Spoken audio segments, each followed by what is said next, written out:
Welcome to Clued In Mystery. I'm Sara. And I'm Brooke, and we both love mystery. Hi, Brooke. Hi, Sara. How are you on this very special day? Yeah, I'm okay, thanks. I'm still getting over a cold. You can hear it in my voice probably, but yeah, I'm super excited to talk to you today. Today is our official 50th recording, I will say. So our 50th episode together. I can't believe it. I'm so excited. I'm I really proud of us. I'm so proud of us, and I agree. I cannot believe that we've done this 50 times. It does not feel like that. No, it doesn't at all. I was looking through our list of episodes, though, and we've talked about a whole bunch of things under the mystery umbrella. And I feel like I've learned a lot, but I don't feel like I've learned anywhere near as much as there is to learn. That is the theme, isn't it? So, today we just want to talk about the things we've learned, the things we still want to learn, some of our favorite episodes and moments that we've had over the last year. And and just kind of celebrate where we've come and where we're going. And I agree, Sara. I knew when we started the podcast that I was going to learn a lot. And, that was one of the reasons you and I wanted to do this, was to learn more about mystery, especially the history and the some of the great writers of the golden age, those kind of topics. But I did not expect sort of the Pandora's box that was going to be opened up, and how I almost feel now like I have more to learn than when we started.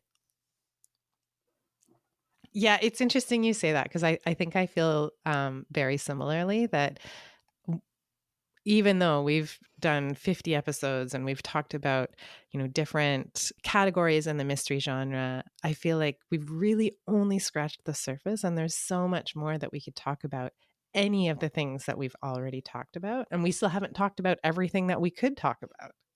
Exactly. It just goes on and on and on. Well, we were really lucky to have a few of our listeners tell us about some of their favorite episodes. So thank you for those of you who answered our call on social media to let us know about your favorite shows so far. Regina, the Southernista, is an avid mystery reader, and she's an Instagram personality. And she says, I loved your very first episodes about Agatha Christie and Sir Arthur Conan Doyle. So thank you, Regina. And our fellow mystery author and very knowledgeable listener, Patricia Meredith, says, I loved your episodes about Dorothy L. Sayers, Anna Katharine Green, and Wilkie Collins. Congratulations on 50 episodes.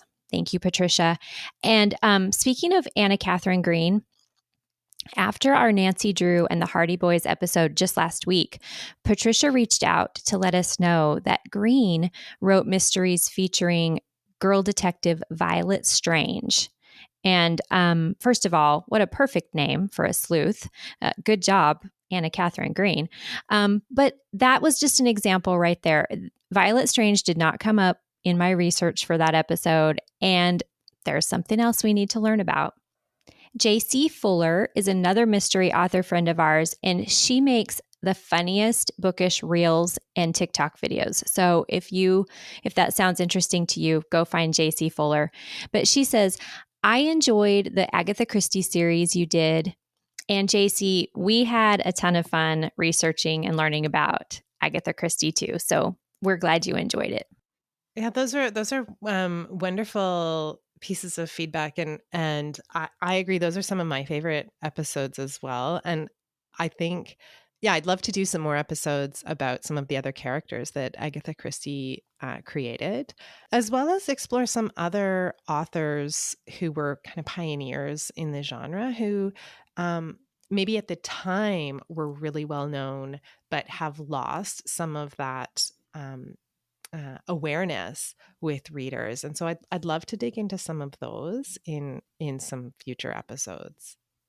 Yeah, I agree. We've had some suggestions by people, some of our listeners, of authors we should check out. And they're definitely in that category where, for whatever reason, they didn't remain, popular or at the tip of everyone's tongues. And so they've kind of, in a sense, been lost to history. So I would really like to investigate some of those too and bring them back to the forefront so other people can enjoy them. And I would agree with you, Sarah. The Agatha Christie episodes were some of my favorite as well. I think my top favorite was the disappearance of Agatha episode. That was so much fun to research and learn about. I love talking about the theories of her disappearance, both ours and other people's theories. And I love that it is an eternal mystery. We're never going to know what really happened, and that's just so fun since it originated with the Queen of Crime. And it was also great to read the fiction that came out of a real life event, because that's a topic that you and I come back to over and over, is that real life then sometimes inspires fictional stories. And it definitely happened in that situation. I really enjoyed that episode as well. And I had a really hard time thinking about or picking my favorite episode that we've done, because I think after every conversation we have, I say, "Oh, I loved that. That was so great." Yes. And so, like they're all my favorites, but I really have enjoyed when we've brought on a guest to talk about something that, we don't know as much about, or, something that they're an expert in. And I think I really enjoyed the episode or the conversation that we had with Frances from Chronicles of Crime about Noir and Hardboiled, and like she just Mm-hmm. knows so much about that, and so that was really fun, because that for me was something that I had not read a lot of, and just to kind of understand a little bit more about that. Yeah, I agree. The interview episodes are always so much fun. I counted up, we've had 12 guests. So 12 of our 50 episodes have been with friends. I remember, Sarah, the first time we talked about inviting someone to come on the show, and we were a little nervous, like, will anyone be interested, this brand new podcast? But I think to date we've only had one person turn us down, and that was because of an extenuating circumstance. So people have been so wonderful and really anxious to come on the show. Another favorite interview of ours was Sara Rosett. I loved talking to Sara. She's such an accomplished person in the mystery space, and it was really an honor to have her on the show. But I could name, like you say, every one of them was special and informative, and just such a great addition to our show. Just hearing you talking about that and thinking about kind of all of the different things that we've done, we've have we done 3 of the What Would You Do episodes, and I really enjoy that, where we kind of look at a book and talk about what, if I was the main character, what would I do in this situation that the author has put the character into. And I think that's been super fun to do, both as a reader and as an author, in terms of thinking about how books are structured, and how some of the decisions that an author might make when they're creating their books. Yes, that's a great point. I always feel like we're in a book club when we do those, Sarah. Like, your friends out there are reading the same book as you, and then you get to talk about it later. I love those episodes, and I know we have another one coming up soon, so that'll be great. I think one of the other things that I've learned over the last just over a year is what I really like about mystery. So I've always felt that mystery, um, there's mystery elements in almost everything that we read, or maybe everything that we read, right? Because there's the question of who or what or why. But having those questions doesn't make a book a mystery. And so I've been thinking a bit about that, and that relationship between, like, what is it that actually makes a book a mystery?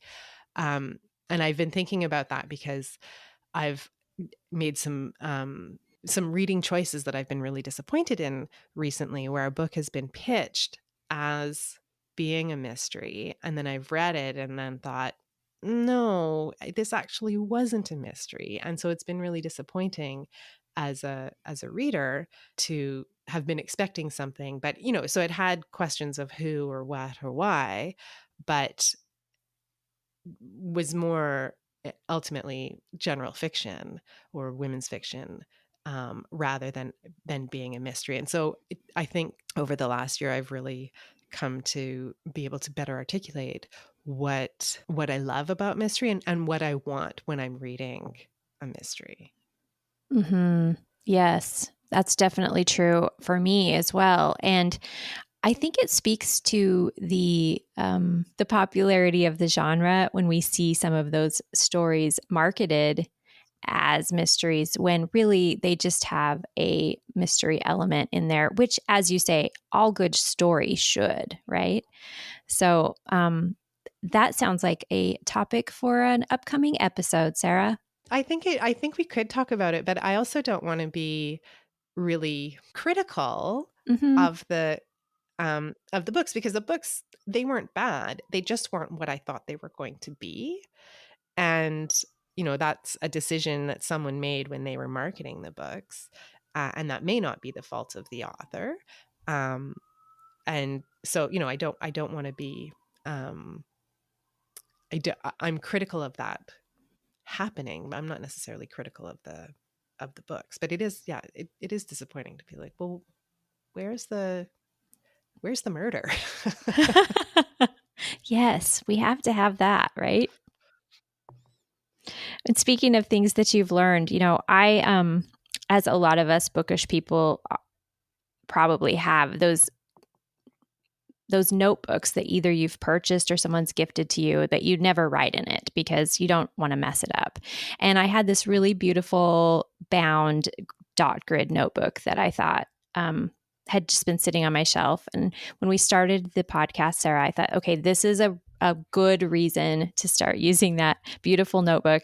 And so it's been so fun watching it fill up with different colors of ink and highlighters and post-it notes and all my notes from our different episodes. And you know what? It's not even quite halfway finished. So I'm sure that we have at least 50 more episodes in us. At least the notebook does. Oh, Brooke, I love this that you have kept everything in a notebook. And yeah, I agree.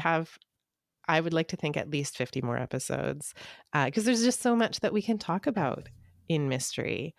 Yes. Yeah, I hope we can continue to do that. Another thing that struck me is yes, during the past year, I would have been reading mysteries, of course, but there are many, many books that I never would have read if we hadn't been preparing for episodes. But because we were being really specific about a certain topic or a subgenre, I have read a lot of political thrillers and spy thrillers that I wouldn't have read and experimented in the world of mystery. So that has been really enriching for me. And some of my favorite books that I've picked up because of the show are the Bella Ellis Bronte sister mysteries, and Mystery Mannon, who was also a guest on the show, suggested the Elizabeth Peters series, and those have been there's one of those authors that I hadn't read before, but because of the show I've learned about, and they're really great. And then, of course, Sarah, you have turned me on to Anthony Horowitz's work, and now I'm a big fan just like you. Yeah, I think we should go through and count up how many times I've mentioned Anthony Horowitz, because it's probably close to every episode. It's an Easter egg hunt for our listeners.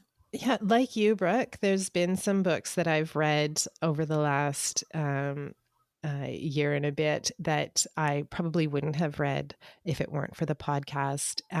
And one example of that is some short story collections that I really hadn't read a lot of short stories before we started the podcast, but I've really really come to enjoy them, and have been, checking short story collections out of the library as a result, because they're just such a great way to kind of get introduced to different authors. That's awesome. Yeah. And I really enjoyed our episode on short stories, and it brought all the good things about short stories to the forefront again. And there are so many good mystery short stories. So, I know this has been a different episode because we haven't talked about anything, specific in the mystery space. We've just been waxing on about how much we love mystery generally, and how much we've enjoyed making this podcast.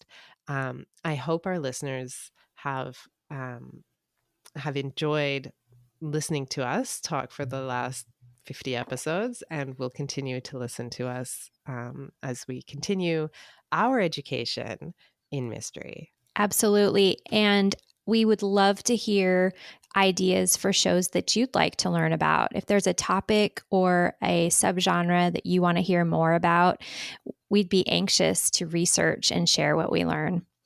And we want to thank you all for being here for our first 50 episodes. We hope that we get to do this for a lot longer.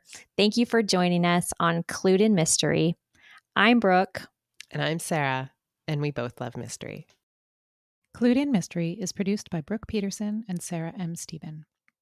Music is by Shane Ivers at silvermansound.com. Visit us online at cluedinmystery.com or social media at Clued in Mystery. If you liked what you heard, please consider subscribing, leaving a review, or telling your friends.